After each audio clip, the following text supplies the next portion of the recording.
অথচ এই দিনটাকে আমাদের কাছে পৌঁছাতে গিয়ে আল্লাহ নবী, নূর নবী, দয়া নবী, নবী পাককেও কত কষ্ট করতে হয়েছে। এমনও দিন গেছে আল্লাহ নবীকে পেটে পাথর বেঁধে থাকতে হয়েছে। এমনও দিন গেছে আল্লাহ নবীকে পাহাড়ে গিয়ে গাছের পাতা ফলমূল খেয়ে জীবন ধারণ করতে হয়েছে। কেন? নবী নাই কথা বলেছে, সত্য কথা বলেছে। আবু জেল, উতবা, সাইবা, আবুল আহাব আমার নবী পাকের বিরুদ্ধে লেগে গেছে। বাপেরা, নওজওয়ানেরা, এ নবী পাকের প্রেমিকেরা, দুনিয়া দুদিনের আজ আছি কাল নাই। মনে রাখবে আল্লাহ পাক সবার কাছ থেকে হিসাবটা নেবে। ওরে আমার বান্দা বান্দি রে, আমার দিনের জন্য কি করলি বল। আমি আল্লাহ তোদেরকে দুটো হাত দিয়েছিলাম, এই হাত দিয়ে তোরা নানা রকম নিজের উপকারে কাজ নিয়েছিস। আমার দিনের জন্য কি করেছে বল। ওরে আমার বান্দা বান্দি রে, আমি আল্লাহ তোদেরকে দুটো পা দিয়েছিলাম, এই পা দিয়ে তোরা নিজের ফায়দার জন্য অনেক কাজ নিয়েছিস। আমার দিনের জন্য এই পা দিয়ে তোরা কি করেছি বল। ওরে আমার বান্দা বান্দা, সুস্বাস্থ্য দিয়েছিলাম, কি করেছিস আজকে তোরা জবাবটা দে। আলেমরা মিথ্যা কথা বলছে না, জবাব আমাকেও দিতে হবে, আমাদেরকে দিতে হবে। আল্লাহ কাউকে ছাড়বে না। এই নওজওয়ানেরা, আমার নবী পাকের প্রেমিকেরা, তাই তো বুঝাতে বারবার চাই, ইসলামকে মহব্বত করেন, ভালোবাসেন, প্যার করেন, নিজের ধর্মের উপরে ভক্তি মহব্বত রাখেন, নবী পাকের দেখানো রাস্তাতে জীবন করার চেষ্টা করে।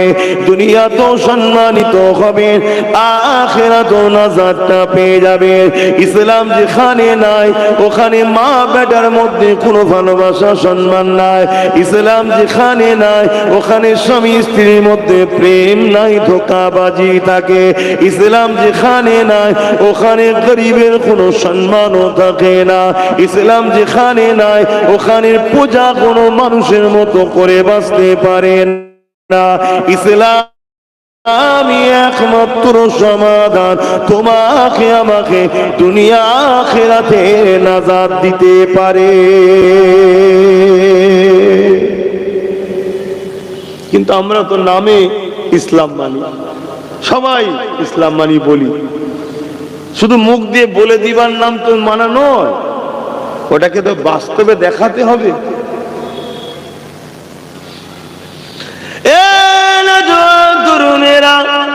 আল্লাহ কোরআনের মধ্যে জানিয়ে দিলেন, উদখুলু ফিস-সিলমি কাফা, তোমরা পরিপূর্ণভাবে ইসলামের মধ্যে আসো।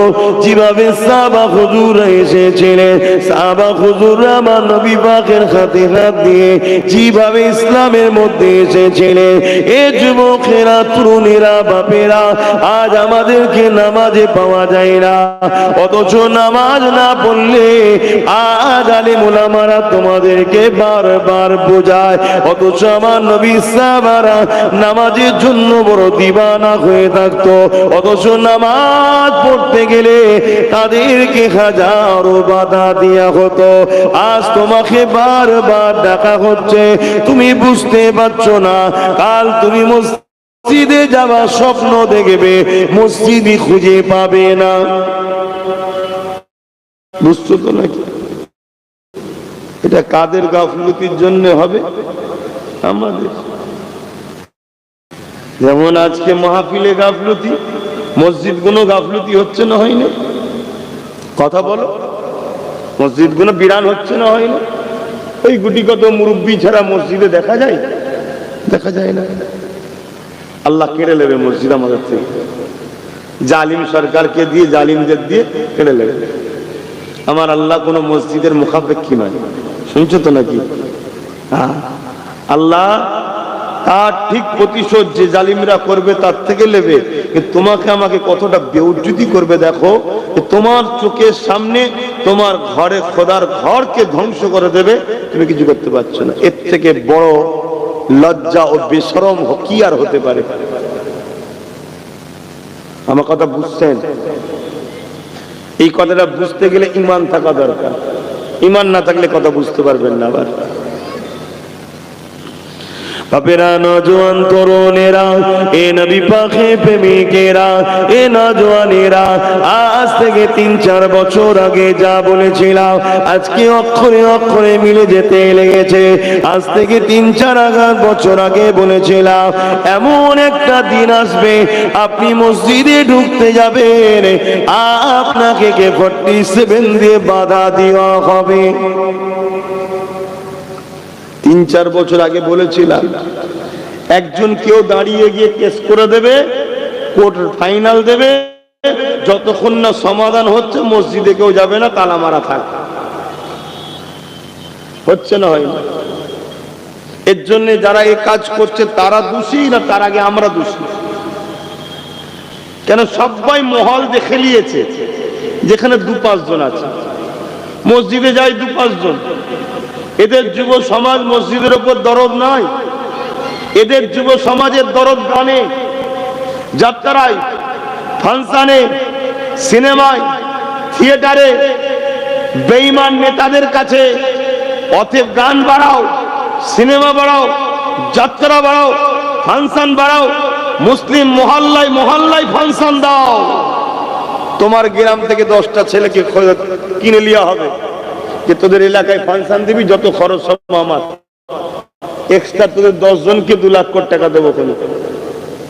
যাক 50 লাখ খরচ, 50 লাখ খরচ হোক, কিন্তু এই 50 লাখ খরচ করার পরে কি হবে? ঐতিহাসিক আদিনার মতো মসজিদ হাতছাড়া হবে। এত মাথায় ঢুকছে না? ঢোকে না? আমি গত 3 বছর আগে গিয়েছিলাম আর গত 2 বছর গিয়েছিলাম, অনেক পার্থক্য দেখেছি। অনেক জায়গায় দেখেছি বিভিন্ন ছবি আঁকা হয়ে গেছে। গত 4-5 বছর আগে গিয়েছিলাম ছবি ছিল না, এখন দেখছি কি ছবি আঁকা। কেন? পাহারাদারও ওদের, সব ওদের, গোপনে আঁকা হচ্ছে। কালকে এসে বলবে এই তো আমাদের। এর জন্য দোষ কারা? বলেন বলেন, কাদের দোষ? আমি একটা জিনিস বুঝাতে চাই, এদের জন্য দোষী কারা? আমরা। আমাদের গাফলতির জন্যই তো হচ্ছে।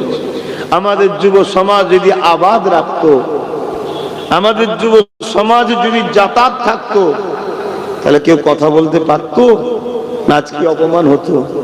তাহলে আমাদের জন্য যদি খোদার ঘর অপমান হয়, তাহলে খোদা কি আমাদের শান্তিতে রাখবে? এক কথা বলছে না তো? তাই আমরা চোখের সামনে দেখছি একটা 80 বছরের মুরব্বী বাপের দাড়ি ধরে কাঁচি দিয়ে কাটছে আর গালে চড় মারছে, বলছে এই স্লোগানটাতে। দেখছেন না? দেখেন না? আপনি ভাববেন ওটা তো আমার বাপ নয়, ওটা তোমার বাপ না হতে পারে, মুসলমান তো। অতএব তোমার যদি ঈমান থাকতো, তুমি মাটি ফেটে দাও, আমি ঢুকে যাই এটা মনে করতে, যে হাই রে এই জিনিস দেখতে হচ্ছে। এর চেয়ে বড় অসভ্যতা লজ্জার কি আছে যে আমার বাপ সমতুল্য মুরব্বীর গালে চড় খেতে হচ্ছে আর দাড়িটাকে কেটে দিচ্ছে, আমরা কিছু করতে পারছি না। এটা হচ্ছে অপমানিত করে আমাদেরকে বেউজ্জতি করা হচ্ছে। আমার আজ বুঝছেন না? বোঝেন না? বাপ তো আমার বাপ তো নয়, কালকে তোমার বাপের সঙ্গে হবে না এমন ভাবছো কেন? আজকে কারো বাপের সঙ্গে হয়েছে, সেটা তোমার বাপ লাগছে না, ঠিক আছে, কালকে তোমার বাপের সঙ্গে হবে না, কি মানে আছে? মুসলমান ঘরে ছেলে মেয়েরা, তরুণেরা, এ নবী পাকে প্রেমিকেরা, ভুল আমাকে বুঝবেন না। আল্লাহ নবী বড় কষ্ট করে দিন ইসলামটা দিয়ে গেছে, আমাদের উপরে দায়িত্বটা কিয়ামত পর্যন্ত রয়েছে। আমরা যদি সেই নবী দিনকে নিয়ে তামাশা বানাই, আল্লাহ অবশ্যই আমাদেরকে বেউজ্জতির মরণ দেবে এবং পরকালে আল্লাহ পাক আযাবে জাহান্নামটা দিয়ে দেবে। এ আমাদের দায়িত্ব রয়েছে। দুনিয়া জমিনে যাব, সংসার সংসারকে দেখতে হবে, দুনিয়া জমিনে যেমন হালাল ইনকাম করতে হবে, দুনিয়াদারি করতে হবে, তার পাশাপাশি মনে রাখবে এই কাজগুলোকে ধর্ম অনুযায়ী করতে হবে এবং নিজে ধর্মের উপরে ভক্তি ভালোবাসা রাখতে হবে। এর মানে এটা নয় অন্য কারো ধর্মের উপরে তুমি আঘাত দেবে না। ইসলাম কাউকে আঘাত দিতে শেখাই না, আমরা দিইনি, কখনো দিয়েছি নাকি?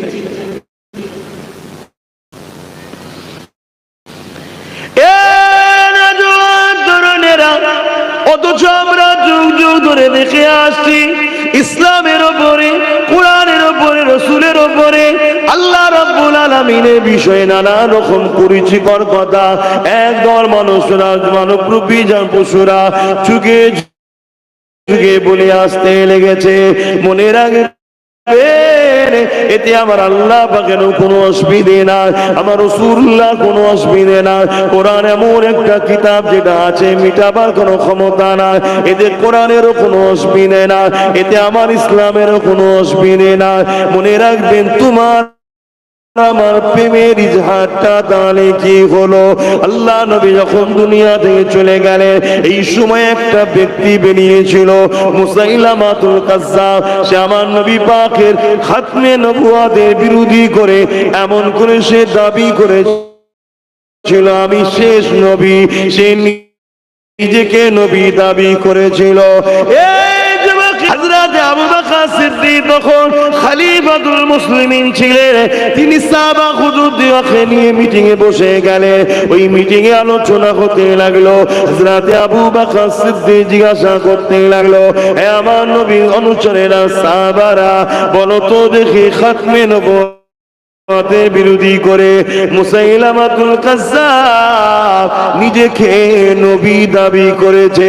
বিদেশি শক্তির ইসলামের দুশমন যারা, তারা মুসাইলামাতুল কাজ্জাবকে সাপোর্ট করছে, তাকে অর্থ দিয়েছে, সৈন্য দিয়েছে, অস্ত্র দিয়েছে, তাকে ক্ষমতা সুযোগ দিয়েছে, তাই সে ক্ষমতার জোরে নিজেকে নবী দাবি করেছে। এর বিষয়ে আমাদের কি করা দরকার? মাইকের আওয়াজে বুঝতে পারছেন? ইসলামের উপরে ঝড় যুগে যুগে এসেছে, কিন্তু মনে রাখবেন আমার আল্লাহ তিনি ইসলামের, এটা তিনার পছন্দনীয় ধর্ম। আল্লাহ নবী সাহাবারা বললেন, ভাই আবু বকর সিদ্দিক, আপনি তো খলিফাতুল মুসলিমিন, আপনি যেটা করবেন সেটাই আমরা মেনে নেব, আপনি যেটা ফয়সালা দেবেন। হযরত আবু বকর সিদ্দিক বলেছিলেন, আমি জানি পৃথিবী জালিমরা যদি আমার রাসূলুল্লাহর বিরুদ্ধে কোনো সমালোচনা করে, মিথ্যা নবী দাবি করে, এতে আমার নবীর খাতমে নবুয়াতের কিছু যায় আসে না। কেন আল্লাহ তো বলেছেন ওয়ালাখির রাসূলুল্লাহ ওয়া খাতামান নবী। কিন্তু করা দরকার, তাই আমি আবু বকর মন স্থির করেছি মুসাইলামাতুল কাজ্জাবকে বুঝাবো, যদি না ও বোঝে খাতমে নবুয়াতের শান মর্যাদার উপরে কালিমা দেবার চক্রান্ত করার জন্য মুসাইলামাতুল কাজ্জাবের বিরুদ্ধে আমি আবু বকর সংগ্রাম করব, লড়াই করব। জোরে বলুন সুবহানাল্লাহ, আরো জোরে বলুন সুবহানাল্লাহ। আজকের দিনেও যদি কোন মানবরূপী পশু সে পৃথিবীর যে কোনো দেশেই কোনো অসুবিধা হবে? কথা বলেন। ঠিক তেমনই মুসলিম ঘরের ছেলে দাবি করে আমরা যদি নবীর থেকে দূরে সরে যায়, আমার নবীর কোনো অসুবিধা হবে? কিচ্ছু হবে না। আল্লাহ পাক যখন আমার নবী পাককে মেনে নিয়েছেন, নবী পাকের শান মর্যাদা যখন আল্লাহ পাক বাড়িয়ে দিয়েছে, এখানে দুনিয়া কি করতে চাইছে, দুনিয়া কি বলতে চাইছে, ওটা বড় বিষয় নয়।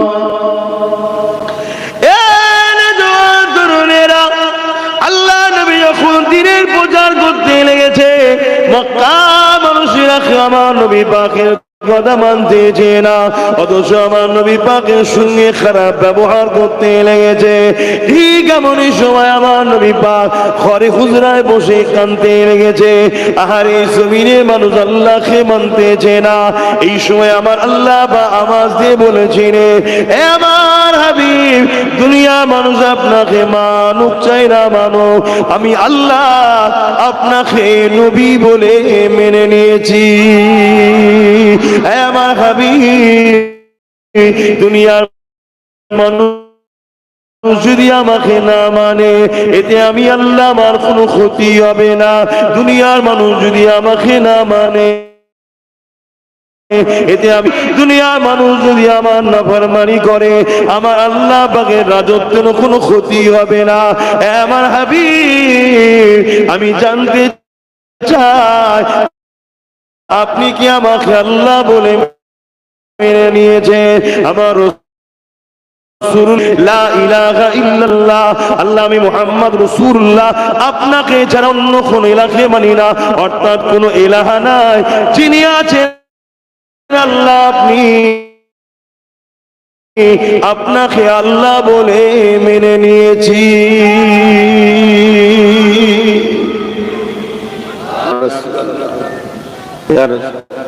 আল্লাহকে নবী মেনে নিয়েছে, নবীকে আল্লাহ মেনে নিয়েছে, আমাদের আর প্রয়োজন আছে কারো? কথা বলেন। এখন আমরা যদি কপাল ওয়ালা হতে চাই, আল্লাহ ও রসুলকে মেনে নিতে হবে, আর মানার মতো মানতে হবে, মুখে দরদ দিলে হবে না। মুসাইলামাতুল কাজ্জাব খাতমে নবুয়াতের বিরুদ্ধে গিয়ে নবী দাবি করেছে, এতে আমার নবী আল্লাহ আল্লাহ। কিন্তু আবু বকর সিদ্দিক কি বললেন? আমরা যে ভালোবাসি বলি, ভালোবাসার ইজহার দেওয়া দরকার আছে না, প্রমাণ দেওয়ার দরকার আছে না? হযরত আবু বকর সিদ্দিক জন্য আল্লাহ নবী সাহাবাদের মধ্যে দেখে 10,000 যুবক সাহাবা হুজুরকে ঠিক করলেন। এ নওজওয়ানেরা 10,000 যুবক সাহাবা হুজুরকে নিয়ে হযরত আবু বকর সিদ্দিক মুসাইলামাতুল কাজ্জাবকে বুঝাবার জন্য যেতে লেগেছে। যদি বলেন সাথে 10,000 কেন নিয়ে যাচ্ছে? আরে মুসাইলামাতুল কাজ্জাব 90,000 সৈন্য দিয়ে সর্বসময় নিজের সিকিউরিটি বানিয়ে রেখে দিয়েছে। 90,000 একটা দুটো নয়, বিদেশি অর্থ দিচ্ছে, বিদেশি শর্ত দিচ্ছে, বিদেশি অর্থ দিচ্ছে, বিদেশি অস্ত্র দিতে লেগেছে। কেননা তারা আমার নবী পাকের দুশমন যারা, তারা চাই মুসাইলামাতুল কাজ্জাবের দ্বারা মিথ্যা নবী দাবি করে আমার নবীর উম্মতের মধ্যে বিভ্রান্ত তৈরি করে দেব। এ যুবকেরা, তরুণেরা, বাবেরা, হযরত আবু বকর সিদ্দিক এই 10,000 যুবক সাহাবাদের নিয়ে মুসাইলামাতুল কাজ্জাবের দিকে রওনা দিল। মুসাইলামাতুল কাজ্জাবের কাছে গিয়ে হযরত আবু বকর সিদ্দিক তাকে বুঝাতে লাগলো, কুরআন যেখানে গাওয়া দিয়েছে ওয়ালাকির রাসূলুল্লাহ ওয়া খাতামান নবী, নবী যখন শেষ নবী, কেন তুমি উম্মতের মধ্যে বিভ্রান্তি ছড়াও? কেন তুমি ফিতনা লাগাতে লেগেছো? আবু বকর সিদ্দিক এইভাবে বুঝাতে লেগেছে, কিন্তু মুসাইলামাতুল কাজ্জাব আবু বকর সিদ্দিকের কথার দিকে কর্ণ দেয়নি। সে দেখতে লেগেছে আবু বকরের দিকে 10,000 রয়েছে আর আমার দিকে 90,000 রয়েছে। এই সুযোগটাকে কাজে লাগিয়ে আবু বকর সিদ্দিক সহ 10,000 নবী সাহাবাকে কতল করতে হবে। শুনছেন? ওকে গেছে বুঝাতে যাতে পরিবর্তন হয়, ওরও কপাল ভালো হবে, সমাজের মধ্যে বিভ্রান্তি, ঝগড়া ফাসাদ বন্ধ হবে। কেন মিথ্যুক, কাজ্জাব। আর ও মনে মনে ভাবছে আবু বকর সিদ্দিকের তো 10,000 আর আমার 90,000। এই সুযোগকে হাতছাড়া করলে হবে না। যেমন আজকে অনেকে ভাবছে এই সুযোগ দেশের মাথায় আমি, রাজ্যগুলোর মাথায় আমাদের, সব জায়গায় আমরা, এই সুযোগে মুসলমানদের মসজিদ মাদ্রাসা সব কেড়ে লাও। ভাবছে না? ভাবে না? হায় হায়, হ্যাঁ চেষ্টা করলে আমাদের গাফলতির জন্য হাজারো লক্ষ কোটি মুসলিম মা বা ভাই বোন বাচ্চাদের খুনে হয়তো জমিন লাল হয়ে যাবে। আমরা অন্যায় করেছি, তার ঋণ শোধ করতে হবে। কিন্তু কেউ যদি মনে করে এই সুযোগে ইসলামকে মিটিয়ে দেব, মসজিদ মিটিয়ে দেব, কোরআন মিটিয়ে দেব, গরিবে নওয়াজের মাজারকে ভেঙে দেব, তাহলে তাদের বিষয় জানিয়ে দিই, মনে রেখে দিই আমার আল্লাহ তিনি যিনি পৃথিবীর রাজা নমরুদকে একটা খোঁড়া মশা যেই মিটিয়ে দিয়েছে। জোরে বলুন সুবহানাল্লাহ, আরো জোরে বলুন সুবহানাল্লাহ। যদি কারো এ নেশা জাগে, ক্ষমতার আসনে বসে এ নেশা যদি জাগে, এই সুযোগে সব জায়গায় আমাদের লোক যা খুশি বিল পাস করে নেব, যা খুশি কোর্ট থেকে আইন বার করে নেব, যা খুশি কোর্ট থেকে রায় বার করে নেব, সব আমাদের গরিবের নওয়াজের মাজার টাকাও তুলে দেব। শুনে রেখো জালিমেরা, ওটা অন্য কেউ নয়, ওটা শেরে খোদা আলীর বেটা। ওর সঙ্গে পাল্লা দিতে গেলে দুনিয়ায় থাকার বেশি দিন হবে না, এটাও শুনে রেখে দিও। কথা মাথায় ঢুকছে না? ঢোকে না কেন? ইতিহাসের পাতা প্রমাণ দিচ্ছে যুগে যুগে এই জালিমরা সংখ্যা কম দেখি আর দুর্বল দেখে ঝামেলা করতে গেছে। ভাবছে আবু বকর সিদ্দিকের তো 10,000, আমার 90,000, এই সুযোগে কাজে লাগাই। যেমন বদরের জমিনে আবু জেহেলকে কিন্তু বুঝিয়েছিল, তুমি কেন মদিনার উপরে হামলা করতে এসেছো? মক্কা থেকে তোমরা আমাদের উপর জুলুম করলে আমরা তো হিজরত করে চলে এসেছি। তুমি মক্কায় আছো, মক্কা শাসন করছো, মক্কালে থাকো, কেন মদিনার মানুষের উপর জুলুম করতে আসছো? কিন্তু আবু জেহেল দেখছে মুহাম্মাদের দিকে 313, আমার দিকে 1000-এর উপরে। ওর হাতে মুহাম্মদ রাসূলের হাতে তরোয়ার নাই, সাহাবাগণের হাতে 313-র হাতে তরোয়ার নাই, আর আমাদের হাতে তীর বল্লম তরোয়ার রয়েছে। এই সুযোগে পুরো গুড়া সমেত মিটিয়ে দেবো।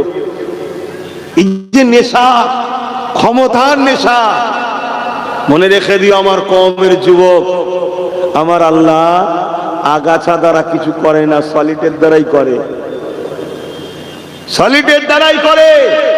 আমি আবার বলছি, যত লড়াই হোক না কেন বিজয় ইসলামেরই হয়েছে, হচ্ছে, হবে। জোরে বলুন সুবহানাল্লাহ। কিন্তু হ্যাঁ, আমি এটাও স্বীকার করছি, আমাদের গাফলতির জন্য আমাদের যুব সমাজের লাখো কোটি যুবককে মৃত্যুবরণ করতে হবে, লাখো কোটি মা বোনের ইজ্জত চলে যাবে, লাখো কোটি বাচ্চাদের খুনেতে জমিন লাল হয়ে যাবে। এর জন্য আমরা দোষী। আমাদের না ধর্মের উপরে টান, না আল্লাহর মহব্বত, না নবীর প্রেম, না দ্বীন ইসলামের আখলাক আমাদের আছে। এজন্য আল্লাহ আমরা ক্ষতি হবে, কিন্তু ইসলামের উপরে আল্লাহ সাহায্য আছে। ঠিক গুটি কতক সলিড যখন হয়ে যাবে, ওই সলিডের দ্বারাই আল্লাহ আবার ইসলামকে আগিয়ে নিয়ে যাবে। জোরে বলুন সুবহানাল্লাহ। সমীক্ষা বলছে 1945-এ ইউরোপ দুনিয়া, 1945-এ ইউরোপ দুনিয়া ইসলামের হাতে চলে আসবে। জোরে বলুন সুবহানাল্লাহ। কি বুঝছেন? আমার ঘরের ছেলে ইসলাম থেকে বেরিয়ে যাচ্ছে, আর যাদের ঘরে ইসলামের জন্ম নয় তাদের ঘরের ছেলে ইসলামে আসছে। আমার আল্লাহ তার কোরআন, তার হাবিব, তার দ্বীনকে কার উপরে রাখবে তিনি ভালো জানে। তোমায় দিয়েছে, তুমি গুরুত্ব দিওনি, কেড়ে নিয়ে অন্য ঘরের ছেলেকে কলমা পড়িয়ে তার হাতে তুলে দেবে। শুনছো আমার যুবকরা? যদি নিয়ামত রাখতে পারো তো রাখো, তোমার হাতে থাকবে। যদি না রাখো, ওই ইউরোপ দুনিয়ায় তৈরি হচ্ছে লাখো কোটি যুবক যুবতীরা সব ইসলাম কবুল করছে। দেখো না আমার ভারতবর্ষে এই মাসের 6 তারিখে বাবরি মসজিদে যে প্রথম আঘাত দিয়েছিল, তাকেই আল্লাহ কলেমা পড়িয়েছে, তার দ্বারা 100-র উপরে মসজিদ আল্লাহ করিয়ে দিয়েছে। কথা বুঝছেন? অতএব আল্লাহ যে নিয়ামত দিয়েছে, এই নিয়ামতকে ধরো। এত গাফলতি ভালো নয়, এত গাফলতি, এত উদাসীন ভালো নয়। বলে যাওয়ার ডিউটি আছে বলছি, না বললে আল্লাহ তো আমাকেও ধরবে। তুই বললি না কেন? তাই বলে যাচ্ছি। আজকে কিছু মানুষ ক্ষমতার জোরে গরিবে নামাজের মাজারকে নিয়ে ষড়যন্ত্র শুরু করেছে, খবর আছে না? যুবকেরা শুনে রেখে দাও, গরিবে নামাজ কে তোমরা জানো? গরিবে নামাজ তো তিনি যিনি হলেন আতায়ে রাসূল। হিন্দুস্তান কিন্তু আমার নবী পাক গরিবে নামাজকে দান করেছে। যতদিন হিন্দুস্তান থাকবে ততদিন গরিবে নামাজ থাকবে, যতদিন গরিবে নামাজ থাকবে ততদিন হিন্দুস্তান থাকবে। কেন গরিবে নামাজকে হিন্দুস্তান আমার রাসূলুল্লাহ দান করেছে, আতা করেছে, দিয়ে দিয়েছে। এ যুবকেরা, তরুণেরা, বাপেরা, গরিবে নামাজ যখন হিন্দুস্তানে আসলে অনেক বড় কথা সংক্ষেপে দুই একটা বলি। একটা জায়গায় যেখানে গরিবে নামাজ বসলে, ওই আনা সাগরের পাশে গরিবে নামাজ বসলে, ওই জায়গায় বসার পরে আজানটা দিলে, আজানের পর নামাজ হয়ে গেল। এলাকার মানুষের অবাক হয়ে শুনতে লেগেছে, ইনারা আবার কারা? কেননা ভারতীয় জমিনে এই আজান কখনো মানুষ শোনেনি, ওই এলাকার মানুষেরা তখন দেখেনি। এ যুবকেরা, তরুণীরা, বাপেরা, সন্ধ্যা যখন আগিয়ে আসতে লেগেছে, রাজা সৈন্য সামন্তরা, রাজার লোকেরা এমন করে উট ঘোড়াকে নিয়ে এসে যে জায়গায় গরিবে নামাজ বসেছিল ওই জায়গাতে উট ঘোড়া বাঁধার জায়গা। গরিবে নামাজকে এসে বলতে লাগলো, এই জায়গাতে রাজার উট ঘোড়া বাঁধার জায়গা, আপনারা অন্য কোনো জায়গায় যান, এই জায়গাতে রাজার উট বসবে, এই জায়গা থেকে আপনারা সরে যান। এ যুবকেরা, তরুণেরা, আমার গরিবে নামাজ বলল, বাবা অনেক জায়গা রয়েছে যেখানে খুশি বাঁধো না বাবা, এই জায়গাটাই কেন বাঁধতে হবে? কিন্তু তারা এক গুয়ারি করতে লাগলো, না এই জায়গাতেই বসবে, তোমরা অন্য কোন জায়গায় চলে যাও।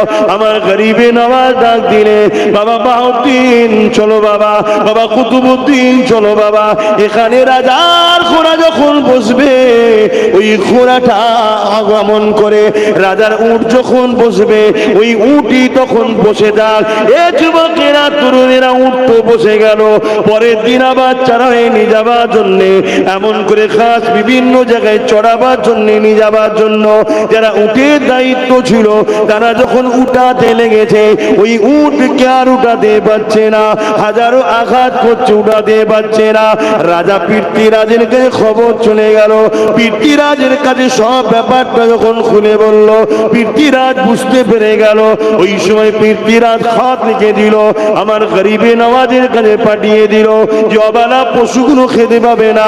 গরিবে নওয়াজ বলেছিলেন, ইসলাম কখনো কাউকে কষ্ট দেয় না, যিনার হুকুমে বসে রয়েছে ওই উটেদের কাছে গিয়ে বলো তিনার হুকুমে উঠে যা, উঠতে লাগবে।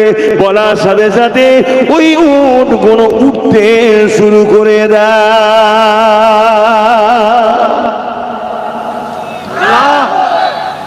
আল্লাহ, যে গরিবে নওয়াজের 850 বছর আগে বসানো উঠকে উঠাতে পারে না, আজকে সেই গরিবে নওয়াজের মাজারের মার্বেল তোলার স্বপ্ন দেখছে একদল মানবরূপী পশুরা।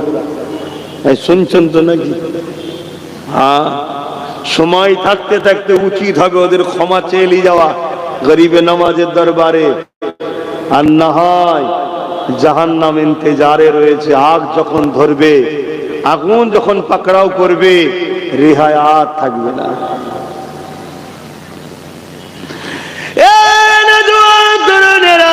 অনেক বড় কথা, গরিবে নওয়াজের উপরে পৃথ্বীরাজ চৌহানের রাগ বেড়ে গেল। কি করে গরিবে নওয়াজকে তাড়াতে লাগবে? পৃথ্বীরাজ চৌহানের আম্মা যখন দুনিয়া থেকে চলে যান, তিনি তখন একটা ছেলেকে ওসিয়াত করে গিয়েছিল, বাবা তোকে একটা ভবিষ্যৎবাণী করে যাচ্ছি, বাবা তোর রাজত্ব চলাকালীন একজন মুসলিম ব্যক্তি তোর রাজত্বের মধ্যে আসবে, যে বড় সৃষ্টিকর্তার পেয়ারা হবে। বাবারে তার পিছনে লাগতে যাবি না, সে নাই সত্যের কথা বলতে আসবে, সে তোর রাজত্ব যখন দখল করতে আসবে না, এই তার পিছনে তুই লাগবি না। এ যুবকেরা, তরুণেরা, খাজা গরিবে নওয়াজের খবরটা পেয়ে পৃথ্বীরাজ রাজা তখন মায়ের ওই লিখাটাকে খুললো।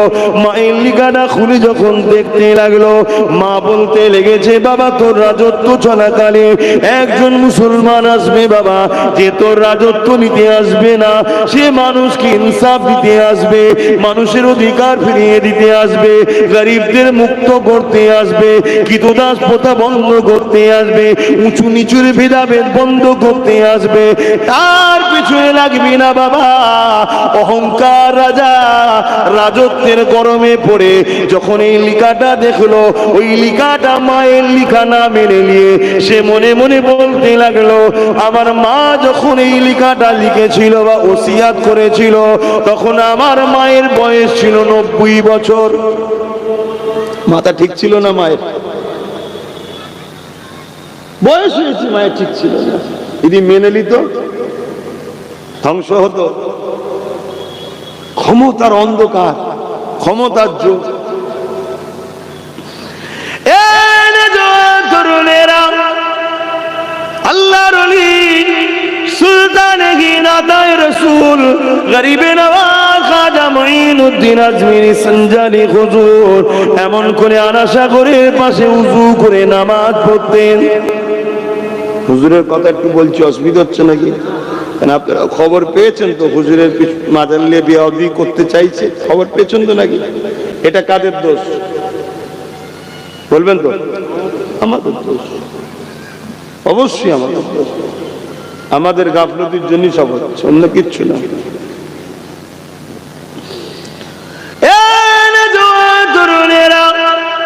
আল্লাহর ওলি সুলতানে গরিবে নওয়াজ খাজা মুঈনুদ্দিন আজমিরি সঞ্জানি রাহমাতুল্লাহ আলাইহি আনাসাগরে উযু করতে।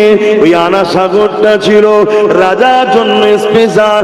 ওই জায়গাতে মুসলমান উযু করে নামাজ পড়ে, খাওয়া দাওয়া করে, পানি খরচ করে। এই খবরটা যখন পৌঁছে যায়, এমন করে গরিবে নওয়াজের কাছে সৈন্য পাঠিয়ে দেওয়া হয়, তেনাদের ঘরে আনাসাগরের পানি ব্যবহার করতে নিষেধ করা হয়। এ যুবকেরা, তরুণীরা, বাপেরা, এই গরিবে নওয়াজ হযরত কুতুবউদ্দিন বখতি আকাকি রাহমাতুল্লাহ আলাইহি কে বললে, বাবা কুতুবউদ্দিন রে, যাও বাবা, 1 লোটা পানি তুলে নিয়ে আসো, না জানি আর হয়তো পানি ব্যবহার করতে দেবে না বাবা। 1 লোটা পানি তুলে নিয়ে আসো বাবা। আমার গরিবে নওয়াজের হুকুম শুনে যখনই তিনা খলিফা মুরিদ যখন পানিটা উঠাতে লাগলো, ওই সময় দেখা যায় সমস্ত পানি ওই লুটার মধ্যে চলে আসে। আরো করে বলুন সুবহান। হাদিস পাকের মধ্যে আছে, আল্লাহর ওলিরা দুনিয়া থেকে চলে যাওয়ার পর 70 গুণ পাওয়ার বেড়ে যায়। দুনিয়ায় থাকা অবস্থায় যদি গরিবে নওয়াজ এটা দেখায়, চলে যাওয়ার পর পাওয়ার কত বাড়ে? 70 গুণ।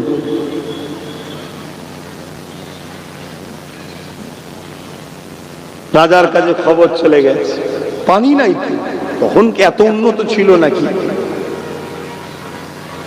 গলায় গামছা দিয়ে, না ঘিসড়ি দিয়ে ক্ষমা চাইছে গরিবে নওয়াজের কাছে গিয়ে, যে বাবা আমার ভুল হয়ে গেছে। হুজুর হুকুম করলেন মুরিদকে, যাও বাবা পানিটা ঢেলে দাও। আবার আনাসাগর কানাই কানাই হয়ে গেল। জোরে বলুন সুবহানাল্লাহ, আরো জোরে বলেন সুবহানাল্লাহ।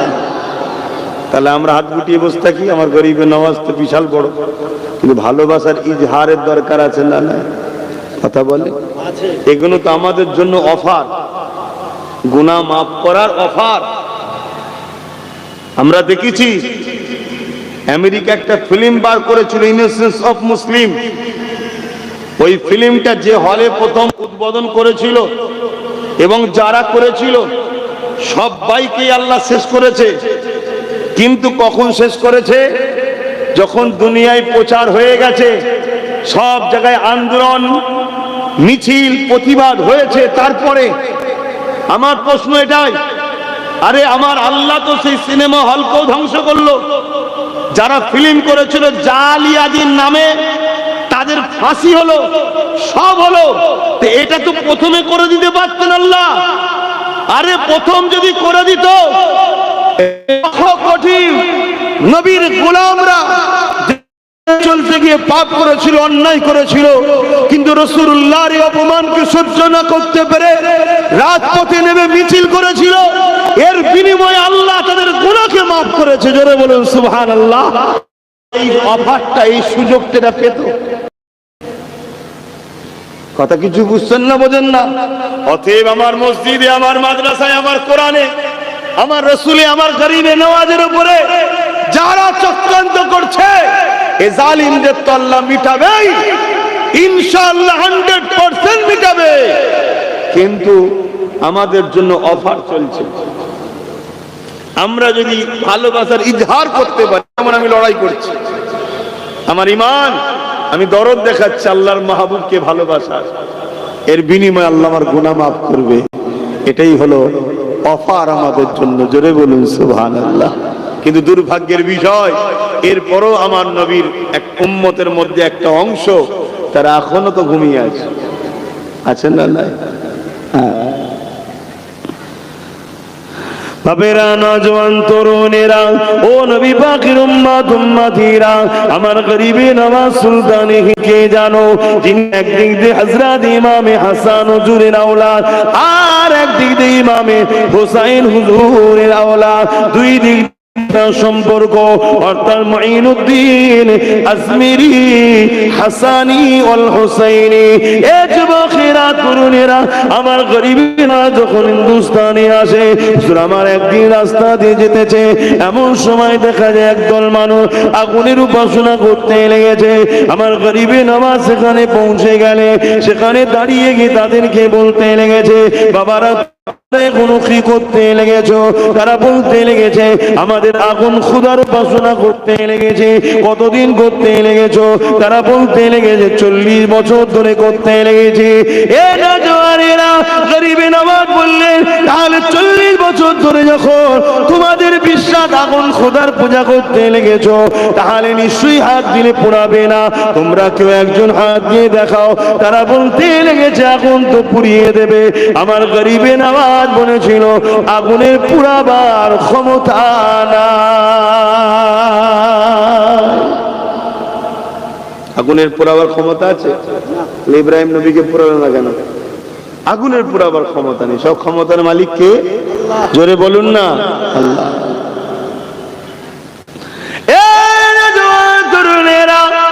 তাদের মধ্যে থেকে একজন বলল, তাহলে আপনি হাত দিয়ে দেখান।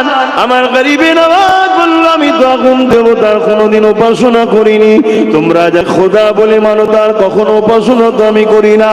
আমি তিনার উপাসনা করি, যিনি হলেন একমাত্র মালিক আল্লাহ, তিনার উপাসনা করি। এ যুবকেরা, যখন তোমরা বলছো, এই কথা বলে নিয়ে গরিবে নওয়াজ তাদের একটা শিশু সন্তান ওই জায়গায় ছিল, ওই বাচ্চাটাকে নিয়ে আমার গরিবে নওয়াজ আগুনের মধ্যে চলে যায়। তাদেরই একটা বাচ্চা ওখানে ঘুরছিল, ওই মুজুসিদের যারা আগুন উপাসনা করে। গরিবে নওয়াজ নিয়েছে কোলে, নিয়ে আগুনে ঢুকে গেছে। চিৎকার চেঁচামেচি শুরু হয়ে গেছে, নিজে মরল, আমাদের বাচ্চাটাকেও পুড়িয়ে দিল। লোক ভিড় জমছে। তখনকার সময় তো বাবা, এখন ফোন করলি যেমন গাড়ি চলে এসছে, ফায়ারের গাড়ি, তাও আসতে অনেক সময় লাগে, তার আগে সব পুড়ে শেষ হয়ে যায়।